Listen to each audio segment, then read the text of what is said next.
kabar? Alhamdulillah, luar biasa. Allahu Akbar. Super sekali ya. Sebelum kita memulai pembelajaran, ada lebih baiknya kita berdoa terlebih dahulu. Nah, untuk berdoa mungkin bisa dipimpin oleh anak Ibu Abel. Silakan Abel pimpin doanya ya. Siap, gerak. Sebelum kita belajar, marilah berdoa. Berdoa dimulai.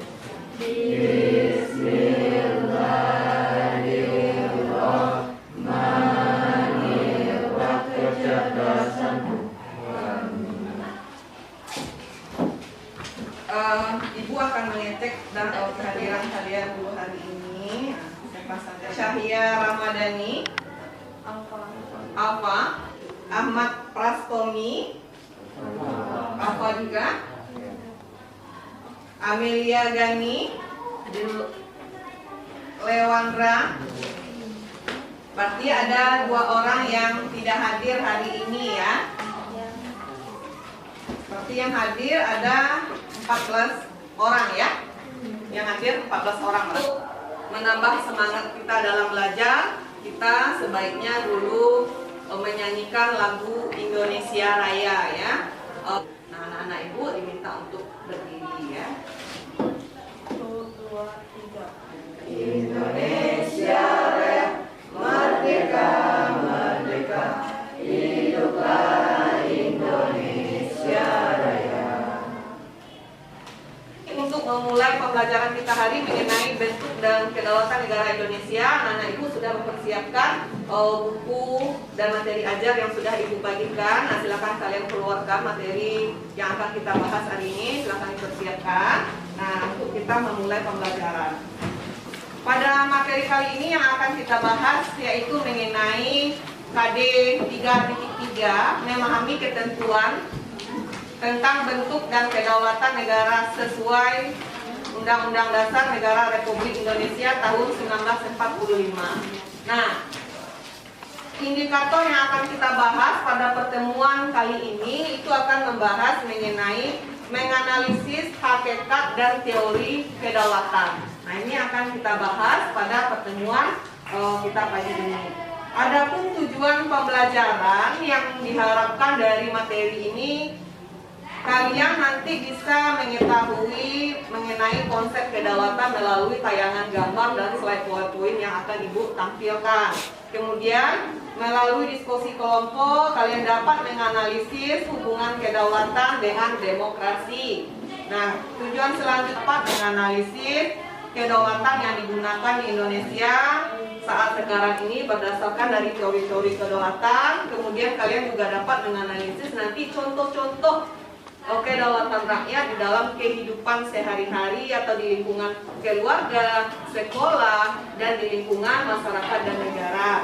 Kemudian setelah diskusi kelompok kalian bisa menyajikan dan menyusun dan menyajikan hasil diskusi kelompok kalian dengan rasa penuh tanggung jawab. Nah, itu tujuan pembelajaran kita hari ini. Jadi pada materi sebelumnya kalian sudah membahas mengenai dinamika Pancasila sebagai dasar negara. Jadi Pancasila pada pertemuan sebelumnya kita sudah membahas sampai ke fase-fase penerapan Pancasila, kemudian penetapan Pancasila sebagai dasar negara. Nah, sekarang yang akan kita bahas dulu mengenai kedaulatan. Nah, dari gambar ini kalian melihat ada gambar yang Ibu sajikan, ada? Ini gambar apa? Nah, apa ini gambarnya? Gambar apa, Nak? Iya, bagus sekali. Ini adalah gambar mengenai proses pemilu. Nah, ini adalah proses pemilu. Nah, dari gambar yang Ibu tampilkan ini, apa informasi yang kalian dapatkan dari gambar ini? Siapa yang bisa? Memilih wakil rakyat. Iya, dari sini kita bisa melihat bahwa ada pemilihan mengenai wakil rakyat. Bagus. Iya, adanya dari gambar ini menggambarkan adanya proses pemilu. Bagus sekali anak-anak Ibu, bisa hubungannya gambar ini dengan materi yang akan kita pelajari yaitu mengenai kedaulatan. Anak-anak Ibu tahu apa itu kedaulatan? Pernah mendengar kata kedaulatan? Pernah? Pernah? Nah, lalu apa itu kedaulatan? Iya, Ananda silakan.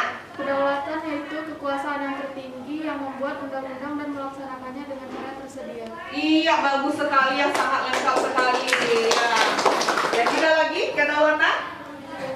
Iya, silakan. Kedaulatan berasal dari bahasa Arab yaitu daulah yang artinya kekuasaan tertinggi. Iya, bagus sekali. Nah, kita lihat bentuk dulu, bentuk kedaulatan. Nah, bentuk kedaulatan ada dua. Ada kedaulatan ke dalam, ada kedaulatan ke luar. Nah, itu bentuk kedaulatan. Jadi sifat kedaulatan. Ada berapa sifat kedaulatan? Ada 4. Ada? 4. Jadi itu 5 teori dari teori-teori kedaulatan. Nah, nanti kita akan diskusikan juga bagaimana sih teori, berdasarkan teori kedaulatan yang mana yang digunakan oleh negara Indonesia. Nanti akan kita diskusikan. Kemudian dan teori kedaulatan, ada yang tidak paham mengenai penjelasan tadi atau ada yang ragu, boleh bertanya. Ada yang tidak mengerti, anak-anak ibu? Hah? Paham? Sudah paham? Kalau sudah paham mengenai materi yang dijelaskan tadi, kita akan masuk mengenai diskusi kelompok. Nah, anak-anak ibu sudah duduk per kelompok ya. Nah, jadi anak-anak sudah duduk per kelompok, kelompoknya sudah kita bagi dari pertemuan-pertemuan selanjutnya, dan sekarang sudah duduk per kelompok. Nah, ini adalah materi diskusi kelompok yang akan kalian bahas hari ini. Nah, ada 4 pembahasan acuan kalian di dalam diskusi ini. Ini LKPD, jadi kalian bisa bikin di sini nama dan nama kelompoknya dan nama-nama teman-temannya. Nah, ini di sini ada yang tugas kelompok, jadi itu yang kalian kerjakan di dalam LKPD ini. Nah, bisa kalian kerjakan di belakangnya. Nah, ini ibu bagikan per kelompok, nanti ditulis nama kelompoknya. Jadi ini sebagai panduan kalian di dalam melaksanakan diskusi ya. Tidak ada kesulitan kan? Nggak ada kan? Bisa didiskusikan? Soalnya ada kalian pahami? Ya. Kelompok 3 ada mengalami kesulitan? Tidak ada kan? Paham dengan materi yang akan kita diskusikan dengan tugas diskusinya? Paham? Oke, silakan kalian lanjutkan.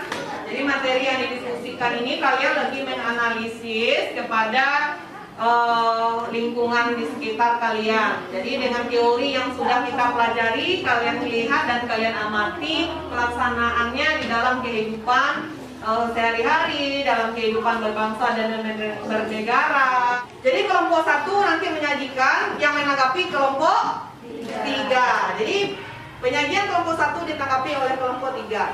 Kelompok 2 yang menyajikan ditanggapi oleh kelompok 4 ya. Akan kepada kelompok 1 untuk menyampaikan materi diskusinya, yang A dan B nanti akan ditanggapi oleh kelompok 3 ya. Silakan. Abel, silakan Abel. Assalamualaikum warahmatullahi wabarakatuh. Kami dari kelompok A akan mempresentasikan diskusi kelompok kami. Berdasarkan teori-teori kedaulatan yang telah dipelajari di modul dan sumber lainnya, analisislah teori kedaulatan yang mana yang digunakan di Indonesia saat ini. Teori kedaulatan rakyat. Kedua, uraikanlah hubungan atau kaitan kedaulatan rakyat dengan demokrasi. 1. Teori kedaulatan hukum. Sekian, terima kasih. Assalamualaikum warahmatullahi wabarakatuh. Ya, silakan Kaila. Saya dari kelompok 3 ingin bertanya kepada kelompok 1 sebagai penjaga. Berikan contoh nyatanya kalau negara Indonesia menggunakan teori kedaulatan rakyat dan teori kedaulatan hukum. Abi, Lopis, silakan Lopis. Pada teori kedaulatan hukum negara dan dalam kegiatan pemilu. Terima kasih. Assalamualaikum warahmatullahi wabarakatuh. Nah, oke, kita kasih aplaus untuk teman kita yang sudah memberikan tanggapan dan menanggapinya. Nah, itu dari kelompok 1. Ada kelompok lain yang ingin menambahkan? Tidak? Untuk kelompok 1 kalau tidak ada, atau kelompok 3 sudah paham? Sudah? Nah, ibu yang digunakan di Indonesia berdasarkan teori kedaulatan hanya satu berarti ya, teori kedaulatan rakyat. Tapi apakah hanya satu teori kedaulatan yang digunakan negara Indonesia? Apakah hanya satu berdasarkan teori? Tidak. Nah, berdasarkan teori, selain menggunakan teori kedaulatan rakyat, negara Indonesia juga menggunakan teori kedaulatan hukum. Kita kasih aplaus untuk teman kita kelompok 1 dan kelompok 3 ya. Sangat bagus sekali. Amati dan analisis pelaksanaan kedaulatan ke dalam dan kedaulatan keluar di Indonesia. Berikan masing-masing contoh yang termasuk kedaulatan ke dalam yang terkait. Nah, kita minta tanggapan dulu dari kelompok 4 untuk menanggapi dari apa yang disampaikan dan hasil diskusi yang disampaikan oleh kelompok 2. Silakan kelompok 4 ada yang ingin. Oh iya, silakan Ananda. Saya berada di sana tempat ingin menanyakan tentang kedaulatan keluar. Apa? Iya, terima kasih ya untuk Perdelia Faisa. Jadi Perdelia Faisa menanyakan ke kelompok 3 apa alasan pentingnya kita melaksanakan kedaulatan keluar. Nah, silakan nak ditanggapi nak. Baiklah, saya akan menjawab pertanyaan yang dari kelompok 4. Kedaulatan keluar itu di mana negara mempunyai kekuasaan untuk berhubungan dan bekerjasama dengan negara lain. Artinya, hubungan kerjasama dengan negara lain dibutuhkan untuk mengembangkan SDA dan SDM yang lebih berkualitas. Misalnya negara Indonesia kaya dengan hasil alam yang melimpah, yang membutuhkan SDA atau SDM yang berkualitas serta teknologi yang canggih untuk mengolah hasil alam negara Indonesia. Makanya perlu kerjasama dengan negara lain untuk mendukung dari segi SDM dan teknologi. Oh iya, bagus sekali ya untuk kelompok 3 dan kelompok 4. Kita kasih aplausnya untuk kelompok 3 dan 4. Nah, dari apa yang disampaikan yang ditanggapi oleh kelompok 3, bagaimana kelompok 4 sudah memahami apa yang disampaikan? Atau ada kelompok lain yang ingin menanggapi kelompok 3? Kelompok 4 dia sudah paham. Kelompok lain ada yang ingin menambahkan? Tidak ada? Sudah paham? Nah, jadi Ibu masih ada yang ragu dengan penjelasan teman-temannya atau ada yang tidak paham dengan materi kita hari ini? Materi yang didiskusikan sudah paham atau materi yang Ibu jelaskan ada yang ragu? Ada? Tidak ada? Paham semua dengan materi yang kita pelajari hari ini? Paham? Hasil diskusi kalian itu akan Ibu beri penilaian ke individu, kemudian secara kelompok juga ada, kemudian sikapnya juga Ibu nilai ya. Jadi, Ibu mengharapkan kalian bisa memahami materi kita mengenai hakikat dan teori kedaulatan, dan kalian bisa melihat dengan diskusi tadi kalian bisa menganalisis ternyata kedaulatan pelaksanaannya di dalam kehidupan sehari-hari, dalam kehidupan berbangsa dan bernegara itu seperti ini.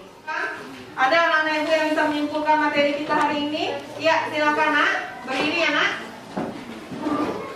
Kedaulatan merupakan kekuasaan tertinggi. Wujud dari pelaksanaan kedaulatan rakyat gaya pemerintahan demokrasi yaitu pemerintahan dari rakyat, untuk rakyat, dan oleh rakyat.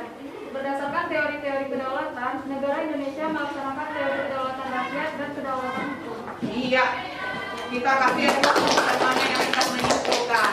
Nanti silakan kalian kerjakan di rumah mengenai tugas individu yang Ibu bagikan di dalam LKPD tadi ya. Itu kalian kerjakan sendiri-sendiri di rumah. Nanti akan dikumpulkan pada pertemuan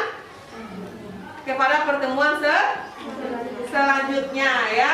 Ke depan itu kalian bisa membaca dan memahami terlebih dahulu materi yang akan kita pelajari masih mengenai kedaulatan. Tetapi kita akan membahas lebih lanjut mengenai apa sih bentuk-bentuk kedaulatan dan apa landasan hukum kedaulatan di Indonesia. Tentu untuk pertemuan hari ini kita tutup dengan doa terlebih dahulu ya. Pembelajaran hari ini marilah kita berdoa dulu. Dan anak, sampai ketemu minggu depan. Assalamualaikum warahmatullahi wabarakatuh.